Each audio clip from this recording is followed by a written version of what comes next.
नमस्कार, आप देख रहे हैं एकता में शक्ति समाचार। खबर मऊगंज से, जहां राष्ट्रीय पिछड़ा वर्ग अनुसूचित जाति जनजाति अल्पसंख्यक महासंघ महासम्मेलन में मऊगंज में भाग लेने पहुंचे हजारों लोग, जहां 29 दिसंबर को मऊगंज चाक मोड़ बाईपास के पास दिव्य मैरिज गार्डन में आयोजित किया गया, जिसके मुख्य अतिथि बुद्धसेन पटेल पूर्व सांसद रीवा मौजूद रहे। कार्यक्रम की अध्यक्षता कर रहे एडवोकेट रामयज्ञ सोंधिया द्वारा कहा गया कि जाति धर्म चिन्ह के नाम पर समाज को गुमराह कर अलग अलग करने का काम किया जा रहा है। सरकारें भी गरीब के हित में काम नहीं कर रही, बल्कि आरक्षण समाप्त करने की फिराक में है। आगे कहा कि हम सभी मिलकर गरीबों के अधिकार के लड़ाई लड़ेंगे। कार्यक्रम का सफल संचालन एडवोकेट फुलेल प्रसाद जायसवाल द्वारा किया गया। गगनभेदी बुल्दी नारों के साथ मुख्य अतिथि का स्वागत, वंदन और अभिनंदन किया गया।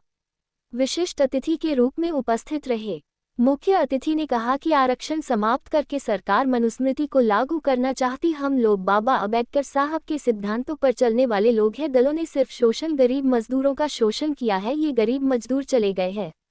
विशिष्ट अतिथि के रूप में सीएल यादव, अध्यक्ष NUBC, जवाहरलाल त्यागी, शिवराज कुशवाहा, चौधरी महेंद्र पटेल, बीर सूर्यवंशी, रेखा बुनकर, सुखचंद पटेल, फुलेल प्रसाद जायसवाल, कमलेश्वर प्रसाद साहू, एडवोकेट सुभाष चंद्र सोंधिया व अन्य लोग मौजूद रहे।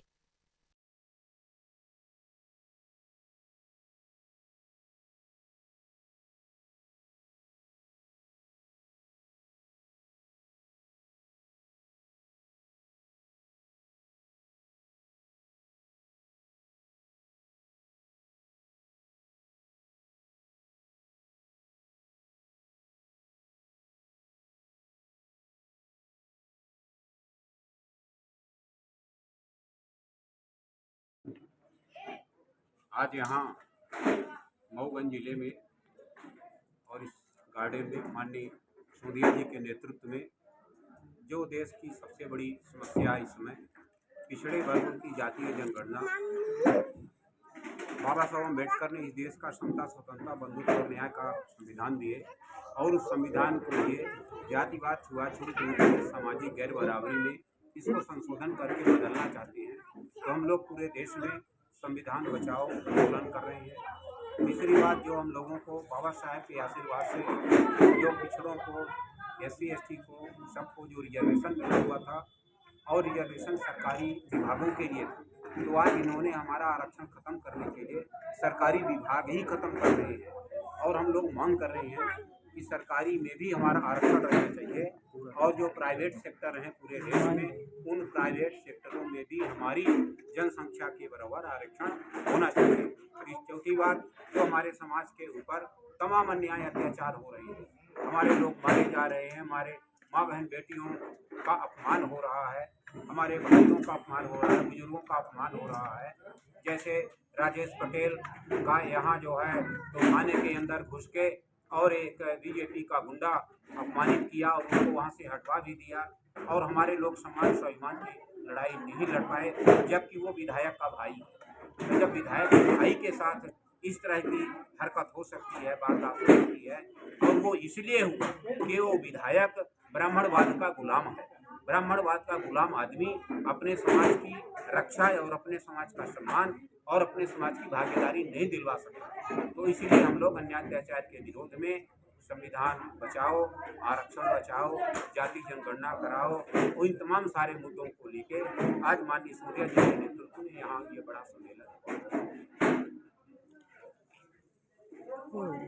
मऊगंज नया जिला बना है, इस कारण ये कार्यक्रम मऊगंज जिला मुख्यालय में किया गया। इस कार्यक्रम का मूल मकसद ये है कि जो OBC SC ST और माइनॉरिटीज हैं, तो इन लोगों के हक अधिकार की लड़ाई राजनीतिक दलों ने नहीं लड़ा। इसको हम बहुत साफ शब्दों से कह सकते हैं, कभी लोगों ने दलित पिछड़ा को और अल्पसंख्यक को, OBC को, कभी राजनीतिक दलों ने 1585 समझा करके इनका साथ लिया और फिर कभी PDA चला करके इनका साथ लिया। लेकिन जब समाज की लड़ाई की बात आई, समाज के अधिकार की बात आई, तब राजनीतिक दलों ने इस समाज के लिए छल किया।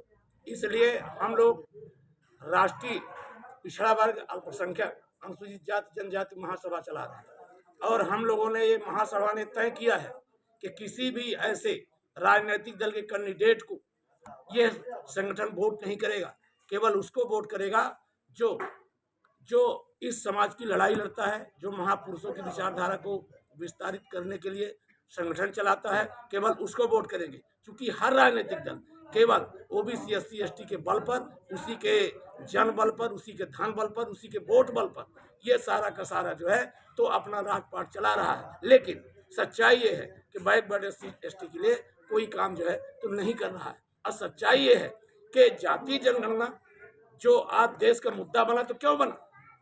1931 की जनगणना पे ये देश चलेगा।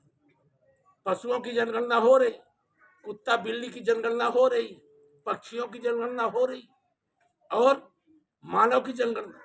कौन सा समाज, कौन सा वर्ग कितना संख्या में है, आप भागीदारी कैसे निश्चित करेंगे? 10% के लोग इस देश के 90% संसाधनों पे कब्जा करके रखे। 10% लोग यहाँ के 90% नौकरियों में, चाहे वो जुडिशरी हो, चाहे वो राजस्व हो, चाहे सरकारी जितने विभाग हो, सारे विभागों में 10% के लोग 90% नौकरियों पे कब्जा किए हुए। जितने देश के संसाधन है, चाहे पेट्रोल पंपों का आप लाइसेंस देख लें, बसों के आप परमिट उठा के देख लें, बैकवर्ड की कहाँ भागीदारी है, एससी एसटी कहाँ भागीदारी है। और जातीय जनगणना केवल इसलिए नहीं कराना चाहते, यदि ये जातीय जनगणना करा देंगे तो इनके एक सवाल पैदा होने लगेगा, एक लड़ाई और बन जाएगी कि जिसकी जितनी संख्या भारी उतनी उसकी हिस्सेदारी। अब हिस्सेदारी सरकार नहीं देना चाहती, इसलिए हम लोग इस लड़ाई को लड़ रहे हैं और हम लोग किसी राजनीतिक दल पर भरोसा नहीं करते। आम जनों से क्या अपील करना चाहते हैं? हम आम जनों से ये अपील करना चाहते हैं कि महापुरुषों की विचारधारा में चले। अब महापुरुषों ने कहा था कि विचारधारा वाले व्यक्ति का साथ दें, विचारधारा वाले संगठन का साथ दें, राजनीतिक दलों का साथ इसलिए न दें कि राजनीतिक दल कभी भी डूब जाएंगे, कभी भी टूट जाएंगे, कभी भी अपने हक में समाज का इस्तेमाल करेंगे। इसलिए विचारधारा वाले के साथ दें। और यही अपील हम लोगों ने आज पूरे हमारे संभाग के नेता यहाँ इकट्ठा होकर के यही हम लोगों ने आम जनता को संदेश दिया है कि राजनीतिक दलों के भरोसे आपकी नैया पार नहीं लग सकती, राजनीतिक दलों के भरोसे आपके बच्चों को रोजी रोटी नहीं मिल सकती, राजनीतिक दलों के भरोसे आपको न्याय नहीं मिल सकता। इसलिए आप, एक कहावत है देहात में, कर बहिया बलियारियापन छोड़ पराई आस। ये सब पराए हैं राजनीतिक दल, इनके भरोसे आप समाज को उत्थान नहीं कर सकते हैं। इसलिए हम आम जनता को संदेश देना चाहते हैं कि आप अपने बल पर ये जो ओबीसी एससी एसटी महासभा है, इस महासभा के झंडा के तले, इसके बैनर के तले हम लोग चुनाव लड़ेंगे और हम लोग इस लड़ाई को, बाबा साहब के संविधान को बचाने का हम लोग काम करेंगे।